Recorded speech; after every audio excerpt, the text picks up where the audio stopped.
하나님의 말씀은 요한복음 2장 13절에서 25절 말씀입니다. 유대인의 유월절이 가까운지라 예수께서 예루살렘으로 올라가셨더니 성전 안에서 소와 양과 비둘기 파는 사람들과 돈 바꾸는 사람들이 앉아 있는 것을 보시고 노끈으로 채찍을 만드사 양이나 소를 다 성전에서 내쫓으시고 돈 바꾸는 사람들의 돈을 쏟으시며 상을 엎으시고 비둘기 파는 사람들에게 이르시되 이것을 여기서 가져가라. 내 아버지의 집으로 장사하는 집을 만들지 말라 하시니 제자들이 성경 말씀에 주의 전을 사모하는 열심이 나를 삼키리라 한 것을 기억하더라.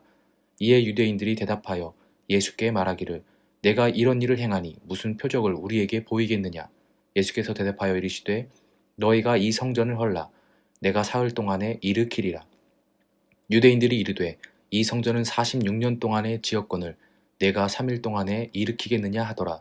그러나 예수는 성전된 자기 육체를 가리켜 말씀하신 것이라. 죽은 자 가운데서 살아나신 후에야 제자들이 이 말씀하신 것을 기억하고 성경과 예수께서 하신 말씀을 믿었더라. 유월절에 예수께서 예루살렘에 계시니 많은 사람이 그의 행하시는 표적을 보고 그의 이름을 믿었으나 예수는 그의 몸을 그들에게 의탁하지 아니하셨으니 이는 친히 모든 사람을 아심이요 또 사람에 대하여 누구의 증언도 받으실 필요가 없었으니 이는 그가 친히 사람의 속에 있는 것을 아셨음이니라. 아멘. 사랑이 많으신 하나님 아버지 감사합니다. 오늘도 하루의 시작을 주님의 은혜로 시작하게 하시고 말씀과 기도함으로 주님과 동행함으로 함께 나아가게 하시니 그 크신 은혜에 감사드립니다. 하나님, 우리에게 주어진 이 귀한 시간들이 하나님 앞에 영광이 되는 시간이 될 수 있도록 도와주시고 하나님의 살아계심을 증거하는 시간이 될 수 있도록 함께하여 주시옵소서. 이 시간 광명교회를 위해 기도합니다. 주님께서 사랑하시는 모든 광명교회 성도들의 삶이 하나님과 동행하는 삶이 되게 하시고 그들 각자의 삶 속에서 하나님을 예배하는 귀한 삶이 될 수 있도록 인도하여 주시옵소서. 특별히 우리 환우들 가운데 은혜를 더하여 주셔서 그들 가운데 회복이 있게 하시고 치유하심이 있는 은혜가 있게 하여 주시길 소망합니다. 또한 다음 세대들 가운데에 하나님께서 은혜를 베풀어 주셔서 인격적으로 예수 그리스도를 만나게 하시고 그들의 입술로 주를 고백하며 시인할 수 있는 은혜가 함께하게 도와주시옵소서. 또한 2022년도 한 해를 준비하며 새롭게 출발하였습니다.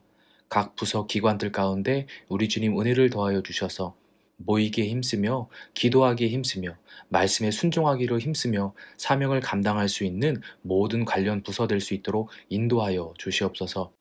이 시간 말씀으로 하나님 앞에 나아갑니다. 하나님 앞에 간구함으로 나아갑니다. 뒤러지는 시간과 기도 가운데에 하나님께서 우리 가운데 역사해 주시고 은혜를 베풀어 주시옵소서. 감사드리며 예수님의 이름으로 기도드립니다. 아멘. 본문의 말씀은 예수님의 사역의 장소가 갈릴리에서 예루살렘으로 이동하였다고 말하고 있습니다.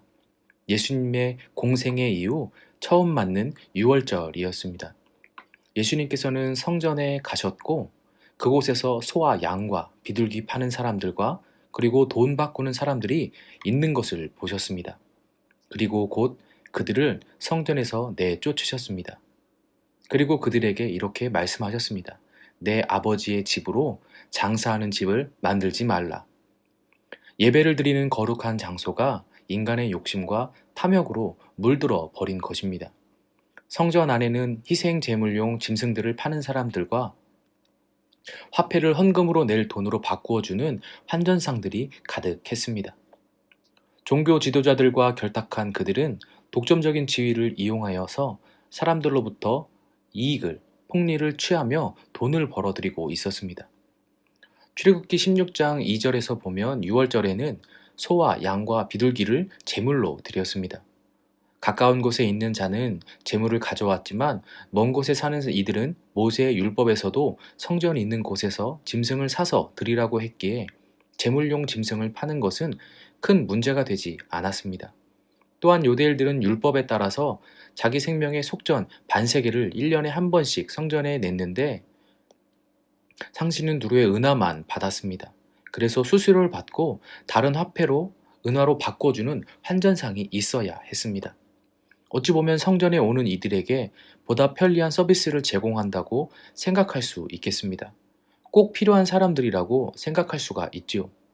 그리고 이러한 장사는 관행으로 이어져 오고 있었기에 그들에게는 익숙한 것이었고 필요했던 것들이었습니다.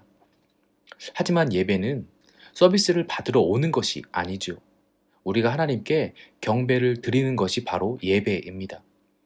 성전은 거룩한 하나님의 임재가 있는 곳임에도 그것을 시장터로 만들었다는 것이 예수님으로 하여금 그들을 쫓아내게 된 이유였습니다. 이 같은 모습을 유심히 지켜본 예수님의 제자들은 다윗이 쓴 시편 69장 9절 말씀을 주의 집을 아끼고 위하는 열정이 내 속에서 불타오릅니다 라는 성경 말씀을 떠올렸지요. 하지만 유대인들, 즉 종교 지도자들일 것인데 이들은 속으로 분개하면서 예수님이 표적을 보여주시기를 원하였습니다. 18절 말씀입니다. 이에 유대인들이 대답하여 예수께 말하기를 내가 이런 일을 행하니 무슨 표적을 우리에게 보이겠느냐. 하나님의 아들을 가장 먼저 알아보고 경배해야 할 자들이 도리어 주님을 대적하는데 앞장서고 있는 것이죠.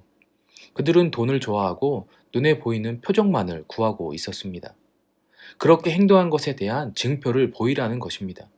눈으로 보아서 우리가 납득이 가능하게 표적을 보여보라고 하는 것이옵니다.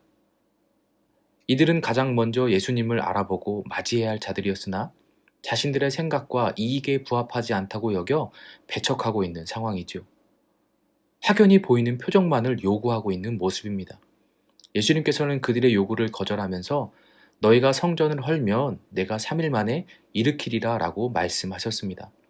이것은 주님께서 십자가의 죽음과 부활을 은유적으로 말씀하신 것이죠. 하지만 이들은 이 말을 이해하지 못했습니다. 20절부터 22절 말씀입니다. 유대인들이 이르되 이 성전은 46년 동안 지어졌거늘 내가 3일 동안에 일으키겠느냐 하더라. 그러자 예수는 성전된 자기 육체를 가리켜 말씀하신 것이라. 죽은 자 가운데서 살아나신 후에야 제자들이 이 말씀하신 것을 기억하고 성경과 예수께서 하신 말씀을 믿었더라. 아멘. 그들은 눈에 확연히 드러나는 기적을 원하고 있었기 때문이죠. 자신들이 납득할 만한 표적, 눈으로 보아 알 수 있을 만한 표적을 원하고 있었습니다. 예수님께서는 십자가에 죽으시고 부활하실 것임을 말씀하셨지만 그들은 알아듣지 못하고 있는 상황이었죠. 반면 예루살렘에 있던 다른 많은 사람들은 예수님께서 행하시는 표적들을 보았고 예수님의 이름을 믿었다고 성경은 기록하고 있습니다. 23절에서 25절입니다. 6월절에 예수께서 예루살렘에 계시니 많은 사람이 그의 행하시는 표적을 보고 그의 이름을 믿었으나 예수는 그의 몸을 그들에게 의탁하지 아니하셨으니 이는 친히 모든 사람을 아심이요 또 사람에 대하여 누구의 증언도 받으실 필요가 없었으니 이는 그가 친히 사람의 속에 있는 것을 아셨음이니라. 아멘. 예수님께서는 당시에 있는 많은 사람들에게 표적을 보이셨습니다. 그로 인해 많은 사람들이 그 표적을 보았고 예수님의 이름을 믿었다고 성경은 기록하고 있지요. 하지만 예수님께서는 그들에게 의탁하지 않으셨다라고 말하고 있습니다. 의탁하지 아니하셨다라는 것은 신뢰를 가지고 의지하지 않았다는 의미입니다. 예수님의 신분이나 사역의 본질을 보지 못하고 표적을 보고 믿는 사람에게 자신이 의탁을 하지 않으셨음을 나타내고 있는 말씀입니다. 예수님께서는 모든 사람을 알고 계시다고 말씀하셨습니다.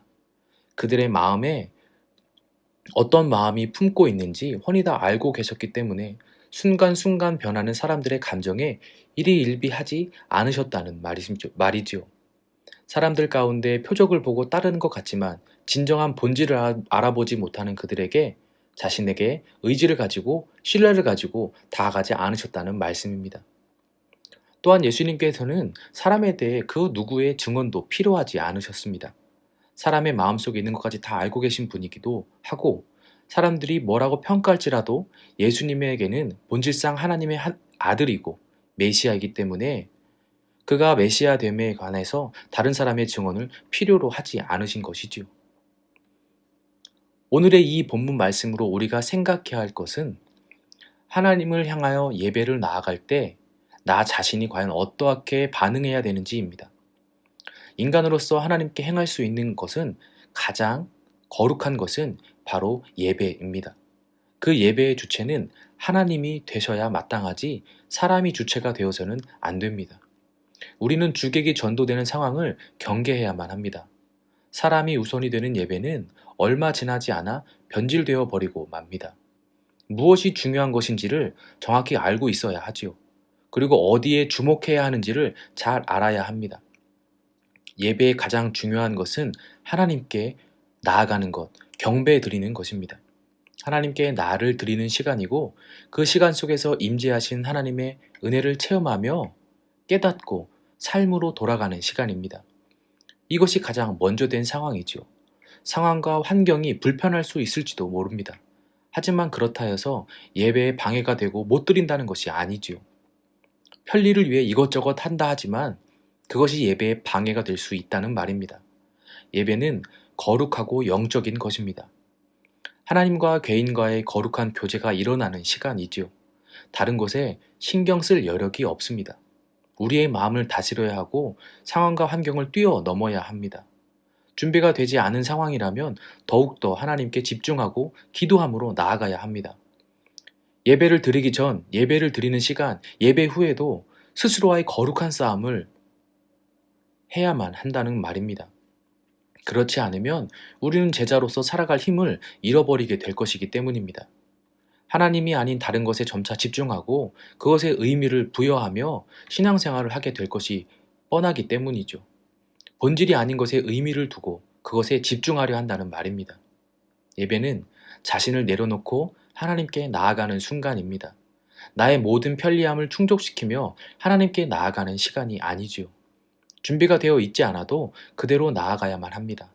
하나님께서는 모든 것을 다 아신다고 말씀하셨습니다. 우리의 중심을 보신다고 말씀하셨습니다. 우리가 예배를 온전히 드리지 못한다고 하여서 하나님께 올려지는 경배와 찬양이 사라지는 것이 또한 아닙니다. 온 천지 만물이 하나님께서 창조하신 순리대로 순종하며 하나님을 찬양합니다. 바람에 흔들리는 나뭇가지도 하나님을 찬양합니다. 해와 달과 별들이 순리대로 운행하며 하나님을 찬양합니다. 내가 어찌한다 하여서 하나님께 받으실 만한 합당한 영광이 줄어들거나 영향을 줄 수가 없다는 말이죠. 예배는 나 스스로가 은혜에 대한 감사를 하나님께 올려드리는 행위입니다. 예배의 사명을 기억하는 우리 모두가 되기를 소망합니다. 무엇보다 중요한 것은 하나님만을 바라보고 집중하며 내가 드릴 수 있는 최상의 것을 드리는 것입니다. 상황과 환경에 좌지우지 되는 것은 최상의 것이라고 말할 수 없습니다. 상황과 환경에 영향을 받을지라도 있는 그대로 하나님만을 바라보며 부족할지라도 집중하며 나아가는 것이 우리가 드릴 수 있는 최상의 것입니다. 올 한 해 하나님을 예배하는 귀한 사명을 감당하는 우리 모두가 되기를 다시 한번 예수님의 이름으로 소망합니다. 기도하겠습니다. 우리의 예배를 받기에 합당하신 하나님, 이 시간 우리와 함께 하시니 은혜에 감사드립니다. 또한 우리의 부끄러운 우리의 삶들을 하나님 앞에 고백합니다. 하나님을 향하지 못하고 전심으로 나아가지 못했던 우리의 삶을 고백합니다. 나의 생각과 안위가 앞서며 예배를 드린다 하였던 우리의 부끄러운 모습을 고백합니다. 우리를 용서하여 주시고 나의 모습 그대로 하나님께 집중하여 예배로 나아가는 은혜가 있게 도와주시옵소서. 성령 하나님, 우리를 감동시켜 주시고 깨닫게 하시어 늘 주장하여 주시옵소서. 감사드리며 예수님의 이름으로 기도드립니다. 아멘. 이어서 개인의 기도로 나아가겠습니다. 광명교회와 그리고 우리 환우들과 우리 다음 세대 그리고 출타 중이신 우리 목사님 그리고 부교육자들을 위해서 기도해 주시길 부탁드리겠습니다. 기도하겠습니다.